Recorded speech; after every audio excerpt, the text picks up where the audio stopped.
Hello guys, welcome back to my channel. It's Plain Jane here, and today's video is a different type. So today I'm gonna be gisting you guys. Like, I'm smiling, I'm talking about this now, but when it actually happened, your girl was crying.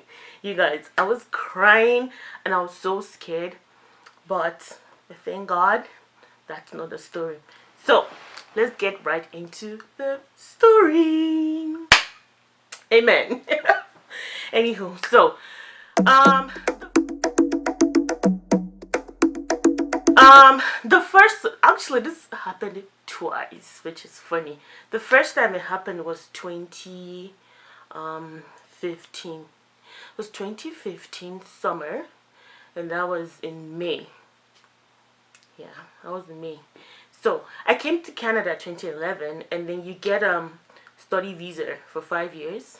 Then when I came, it was 5 years, right? So my study visa expired in 2015, and then I had to renew my study visa so I could take summer classes to end up the semester or to end up my study year. So I applied, and in the process of applying, you need to show them your proof of funds, you need to submit the classes you have remaining. So like a lot of process goes into renewing your study permit, and then it helps immigration to know if this person needs 1 year or 2 years study permit, or maybe 6 months, right?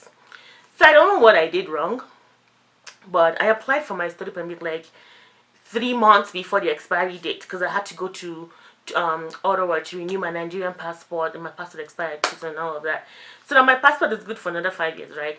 But I come back from class one day and I see that I have a mail, and I'm like, oh, it's a brown envelope. And when you see this brown envelope, you know it's from the Canadian government, from IRCC, Immigration Canada, or CIC.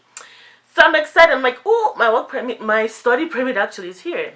Okay, what do? I open the letter, and then I'm reading, and I'm looking at the study permit. Then it says you need to leave. So that, when I applied for this, was in April, right? Was in May, and then they give me a study permit that goes from April, May, June, July. So they give me 3 month study permit and tell me to leave Canada by August 31st. So like I'm reading the thing, the expiry date, and I'm like, August 31st, 2015. I'm like, wait, what? What? Why? Like, oh my god, why? What did I do? Oh my god, oh my god. And I start hyperventilating. I'm like, shit, what did I do? So I quickly call, God bless Auntie Wumi. So like, I was so clueless, I had no idea what to do. So I called Auntie Wumi, and Auntie Wumi is my pastor in church. So I called Pastor Wumi, and I'm like, Auntie, I just got this thing, and it's saying, she's like, go to school and go talk to your international student representative officer. Go talk to the people, and that's Isaac, and then it was Mr. Derek. So I went, and then Mr. Derek was like, oh, we need to book an appointment with the immigration lawyer that represents international student here, so she can explain to us what happened. So they told me, don't think about it too much, don't stress yourself too much, go home and come back the next day. So I go, like, I couldn't even sleep. I went home and I was speaking in tongues. I'm like, Holy Ghost, all the village people that are planning against me. You guys, I was speaking it, I was crying. Because I'm like, hell wait, you want to deport me when I've not finished school? Like, in my mind, I thought I did something wrong. And I'm like, I don't do fraud. Like, I didn't do anything wrong. Why me? Like, why me? Jesus, why me? Okay. So I went the next day, and the immigration lawyer saw, she read the study, and she goes, when did you apply? I'm like, I applied like 2 months ago. And she goes, what was the process like? I'm like, well, I submitted my this, I submitted my that. And she goes, okay, let's call them. So she has a special number because she's a lawyer, and then they know how to interact with those people. So she calls them, and then the guy asks for my UCI number, and then he goes, oh, I only submitted, what's this thing called? You know how, oh god, I can't explain now, but to renew your study permit as an international student, you need to submit, apart from the proof of funds, you need to submit an academic. So there's this, it's not letter of enrollment, so yeah, it's a letter of enrollment that shows that this person has this much class to take. So he said what I submitted showed them that I only had summer classes to take, that I did not show my winter classes, and that was what made them give me that 3 months. And I'm like, oh, Chineke na. And then to renew your study permit, I think it was $150 then, and for a student it was expensive. So she goes, well, can we resend another and what's it called, letter of enrollment? He goes, no, she just has to renew her study permit all over again. Like, she has to go through the process all over again. So I'm like, I'm sorry, you say what? Like, you say what? Like, go where? So I asked him, the $150 I paid before, is it gonna be applicable? The guy goes, no ma'am, this is a new application. So I'm like, oh, okay. So, Brendan, that is how I had to redo it and like reapply, repay another fee, and then my 1 year study permit came back in another 2 months. But that was, just I think a slight mistake on my side. So that's by the way. So now the real one that had me in my feelings, like I was having goosebumps, like I was, you know, you guys know, I was in the process of renewing my work permit now. So after you finish school in Canada, you get if your study period, so the school you went to or the program you studied is more than 2 years, you get a 3-year work permit, right?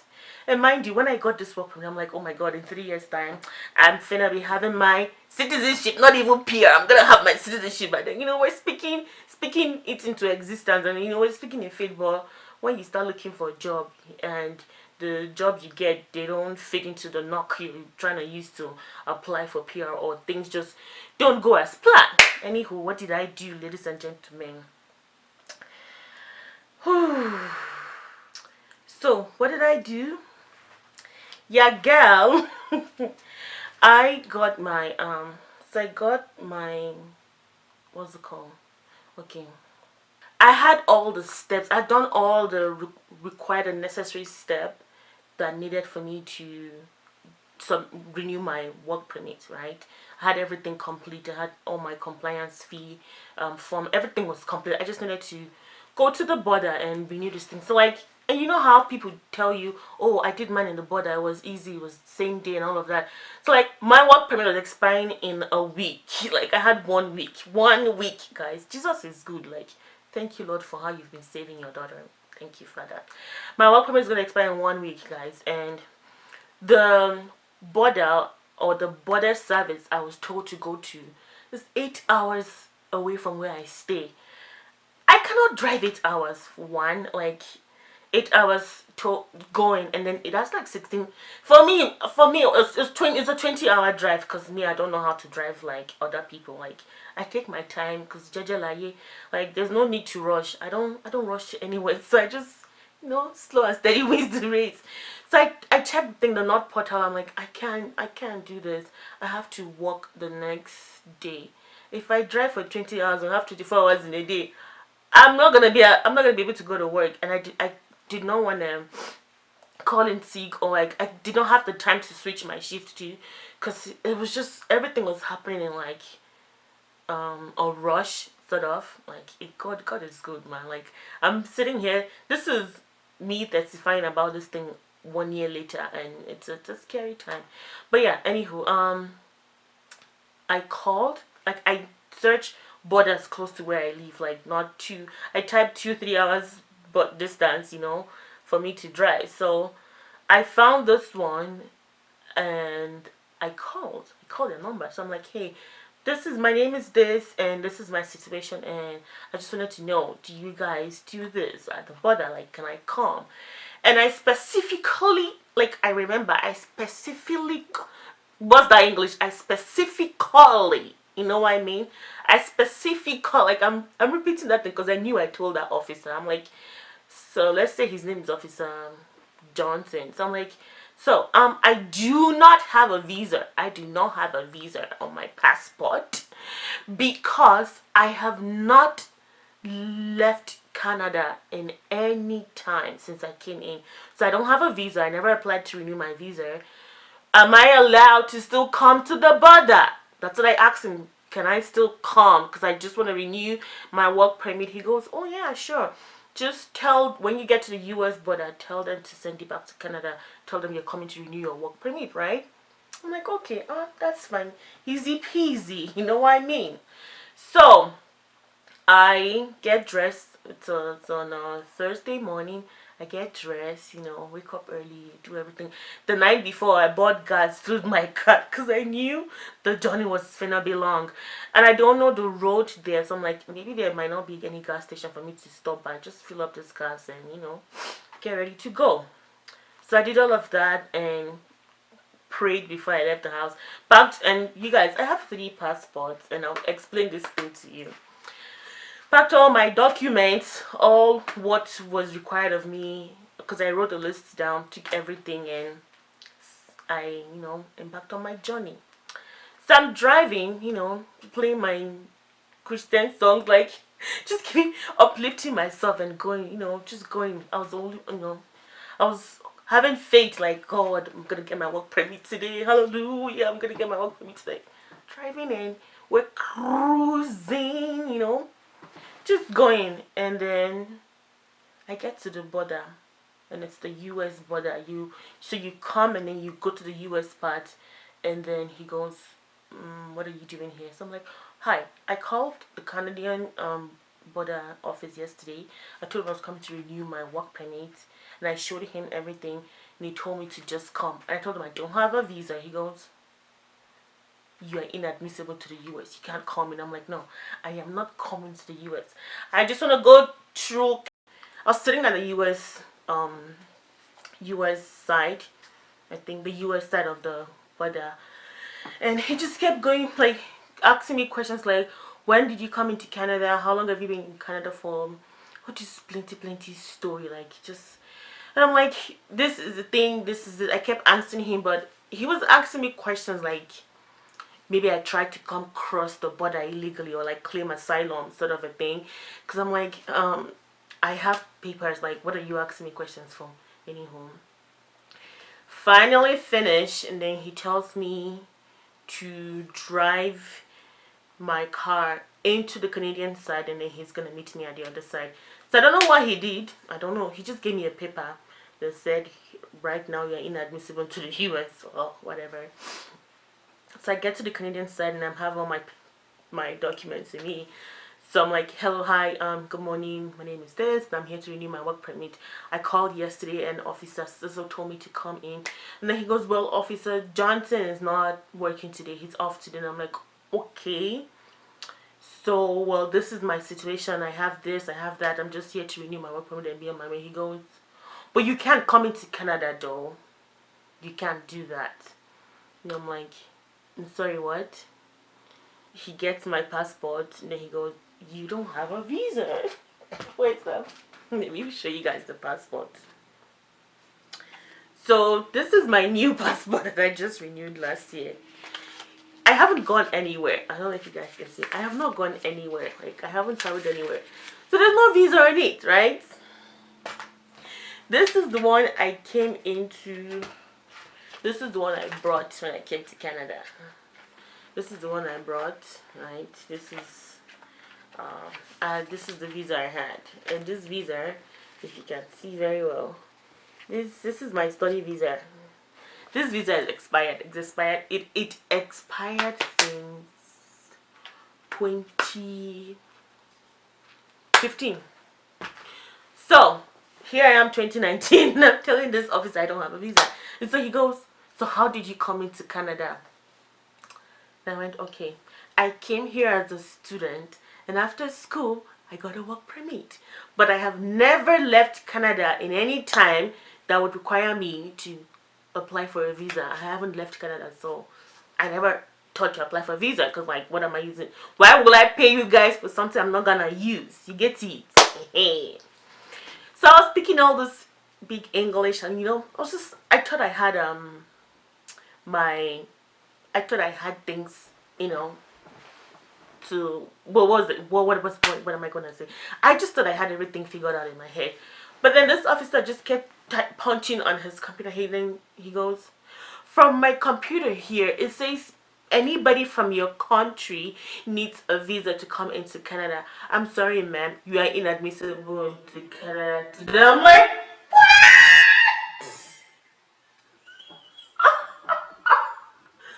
so I asked him, where do I go to? He goes, go back to where you're coming from. Like, and I told him, I came from Canada. I live in Canada.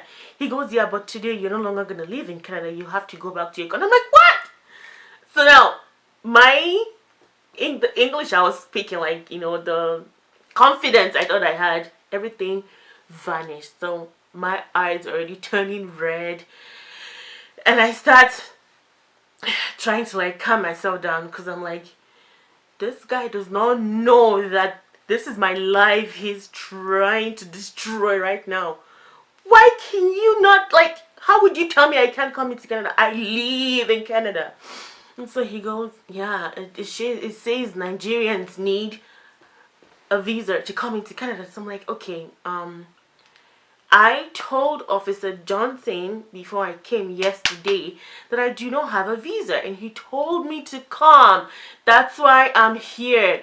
If I have to leave Canada in any shape, time, or form, I would know that I want to apply for a visa, but I'm here just to renew my work permits. That's why I don't have a visa. Like, do you understand? He goes, no, I don't understand why you don't have a visa. You can't. He just kept saying you can't come into Canada. And then, the worst thing, so people started lining up behind me. Like, a lot of cars were coming behind me. And then he goes, you need to go park your car just over there, just by the gates, and come into the office. Okay.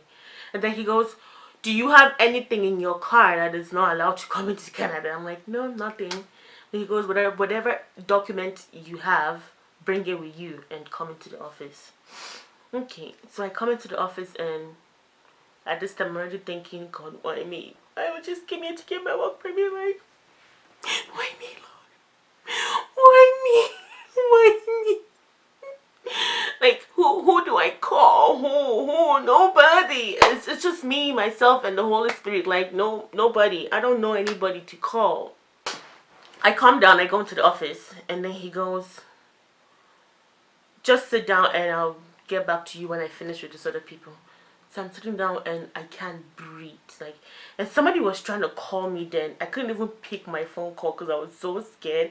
I just told the person, hey, I'm about to get deported, and if you don't hear from me in an hour, please tell anybody who can help me. Like, immigration is trying to do right now. These guys don't know what they're doing. Like, please just tell anybody on my phone. Is trying to call. Yes, my mom is calling me. Okay, sorry guys, I just had to talk to my mom. I know. But yeah, I get into the office, right? And I'm waiting. And so he finishes with the other guys, and he calls me to come sit down in front and tells me, what else do you have? So I show him all my papers. And he goes, you can't be in Canada. How long have you been in Canada for? What have you been doing? I'm like, I went to school here. I did all of these things. Like, this guy was asking me a bunch of questions. Like, I was so scared. But you know what? I have a black man blood in me. So, luckily for me, oh Jesus, another officer comes in, and he's not. So the one who was talking to me is Caucasian, right? And then this new one comes in, and he looks, he's not black, but he looks like somebody from a different country who knows the Canadian system of international student and all of that. So he comes in there, he goes, what's the problem? What's happening? And then the guy goes, she doesn't have a visa, and and she comes here, and I'm telling her she can't come into Canada, but she keeps telling me no. And then he goes, oh ma'am, what do you want? And I'm like, hi, so this is this and this and this. I have this, and I'm just here to renew my work permit and go back. I don't need a visa because I've never left Canada. He goes, did you study in Canada? I'm like, yes. He goes, and you have the 3 years work permit? I'm like, yes, sir. He goes, oh, so you're just renewing your work permit? I'm like, yes, sir. He goes, well, she doesn't need a visa to come into Canada because she lives in Canada. And then the other guy goes, no, she lives here illegally then, right? He goes, no, she does not. She is illegal resident of Canada. And then he goes, well, how come? The other officer goes, how come she can't be legal in Canada without a visa? He goes, no, She came in here as a student. She has a study visa. And since then, she has not left. And that's what I've been trying to explain to him. But this guy was not. So let's say the officer who told me I couldn't come in, let's call him Bob. So Bob was trying to tell the other guy. So let's say the other guy is Dave. Bob was trying to tell Dave that I'm trying to convince them to let me come into Canada and claim asylum, so they shouldn't let me come.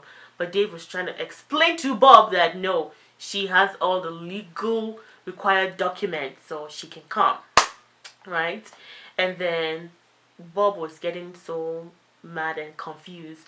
Dave took him to the computer and showed him all the process of being an international student. You get your work permit, you get this, and he goes, "Oh, okay.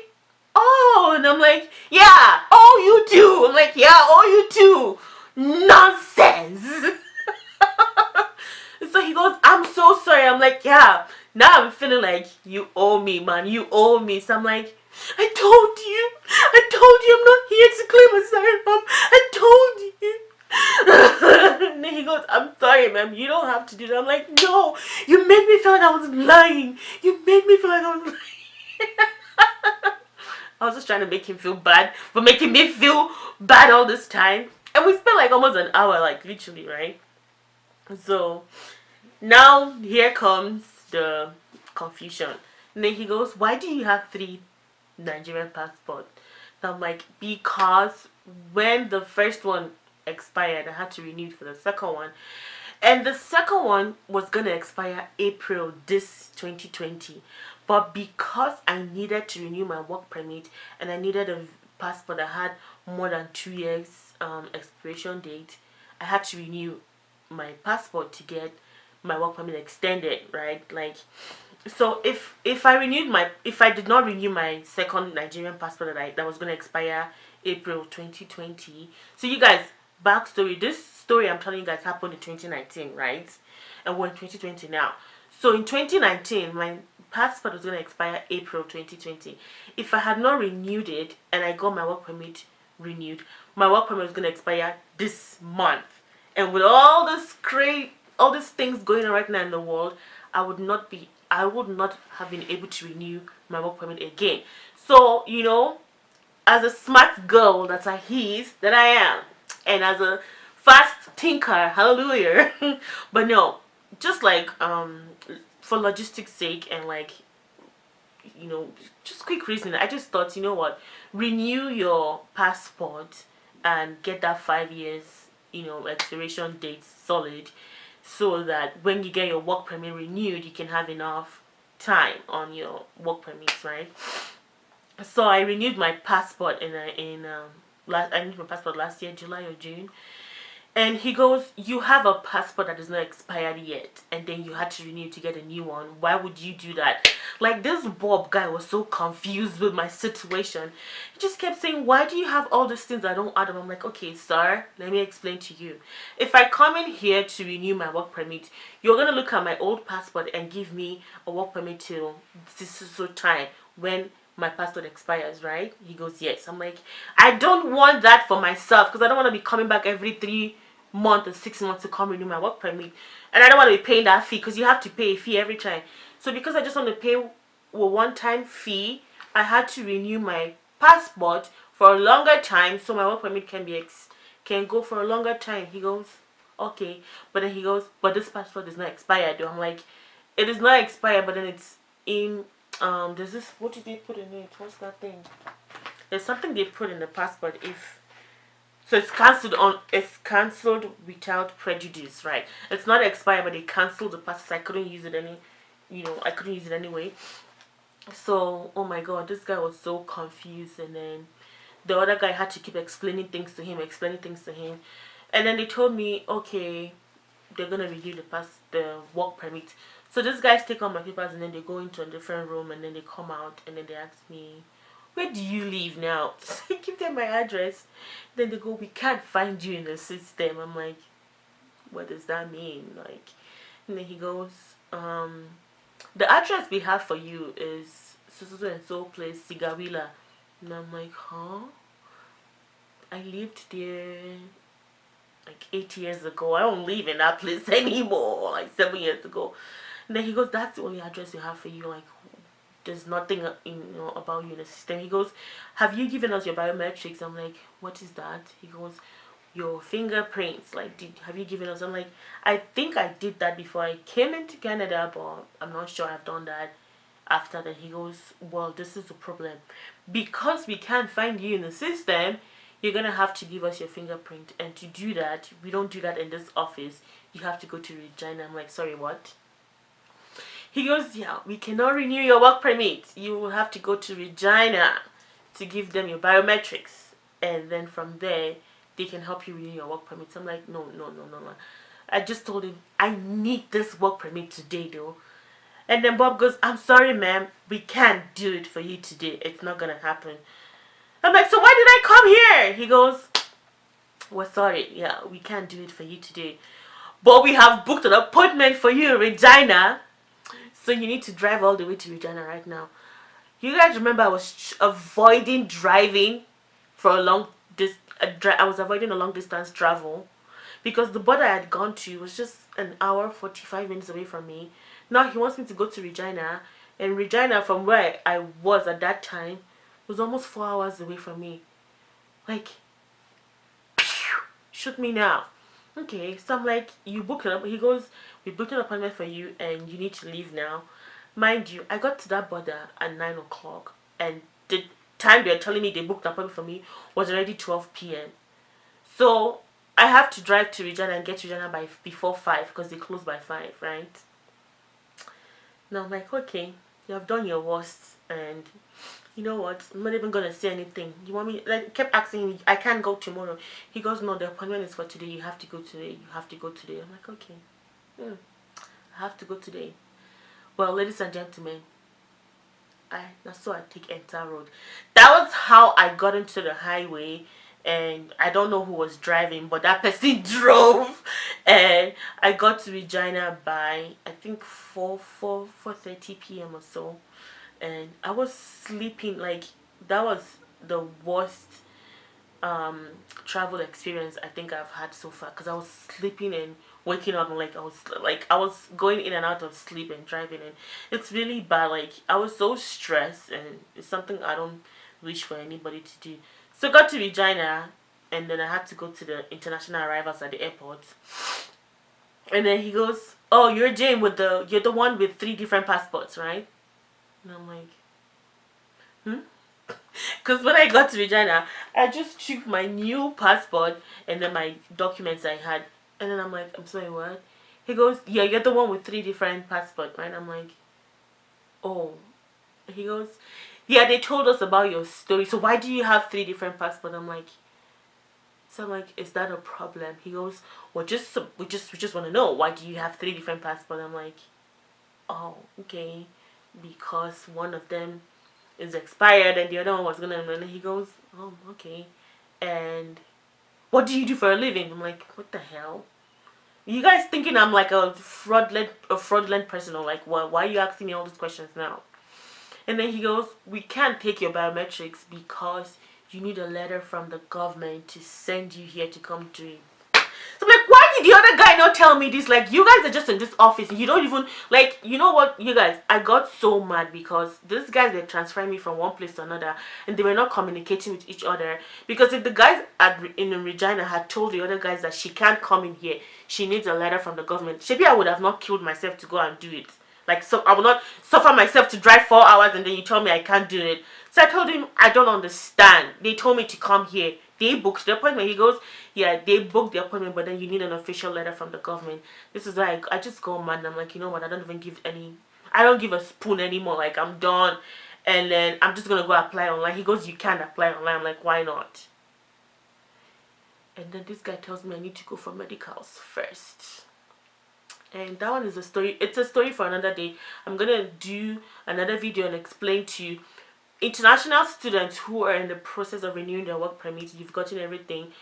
I'm gonna do a video to explain to you guys the steps and all you need to know, because what I went through, if only I knew it before then, I think my life would have been smoother. Like, it would have been a smooth ride. But you know, we learn from our mistakes. So yeah, this is the end of the story of how I almost got deported. And I hope you know, somebody learns from this. Don't go to those small tiny borders if you don't have your visa, you don't have your paper complete. Like, if I knew this was what was gonna happen, I would have just gone to the 8-hour drive border, take time off work, drive to that place, even probably sleep in my car if there's no hotel to rent, and then do what I like. Cause somebody told me if I'd gone to that border, I would have gotten my work permit no matter what. If I knew that me not wanting to drive that far would cost me what I went through, I would have just, in my country they say you close your eye and you do something. I would have just done, close my eye and, you know, just drive. Like, but you know, experience is the best teacher. So I'm glad I had this experience, and now I know better, you know. But yeah, thank you guys for watching this video, and I hope somebody laughed, I guess, or somebody learned something from it. And I will see you guys in my next video. Chudos amigos. Ta-da. Bye-bye. See you guys.